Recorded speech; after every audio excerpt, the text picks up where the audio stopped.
เหมือนซูไม่ก็ได้เสียเขาไม่ได้เดี๋ยววันได้ก็เขามาแค่ด้วยปลาหมาเฮาเห็นนะปลาหมาเฮาในซุปปังเพราะว่าข้างในเขาในเขาให้ตั้งกี่เบาอ่ะก็เขาเดี๋ยวมาเจอเยอะดิแค่ด้วยในคณะจำด้วยก่อนก็ไม่ได้ไรก็ไปตั้งว่างคณะเดี๋ยวมาตัดพิจารณาเนี่ยเหนือก็เขาปลามาว่ะนี่คณะเหนือมันนะเดี๋ยวจะปลาจูปูปูเก้นเนี่ยเดี๋ยวเขาปกติยักษ์ปูใส่นะอันนี้เนี่ยเป็นปลาจูเขาท่านเมานะกับพื้นในลูกเขามาในปุ่มในคณะในเสร็จเขามาในปุ่มโป่ง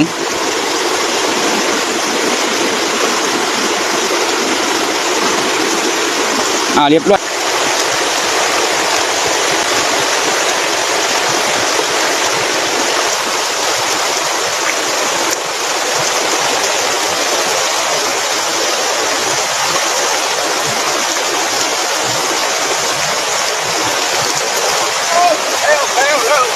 นะครับมาเขาลุงดูเลยดีนะเอาลุงตัวยันนะหน่อยเพราะว่ามันขึ้นมาก็มันดิหลุดเดี๋ยวว่าซุปในกลางอ่ะนี่ครับเอามาหาวันนั้นส้มกลางหน่อยนะได้เลย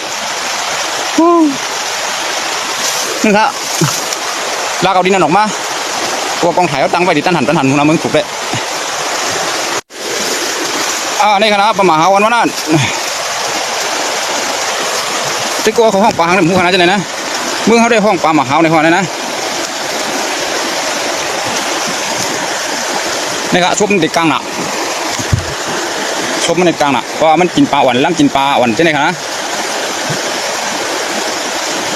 เพราะว่ามักเวทในพวกมันเรียกกันดันนี่มันสุดเลยครับนะอยู่มันก็ดีล้ำกินปลาคามฮื้อในปลาจู้ในครับนะตัวเข้าในไว้กลางวากไอ้มันให้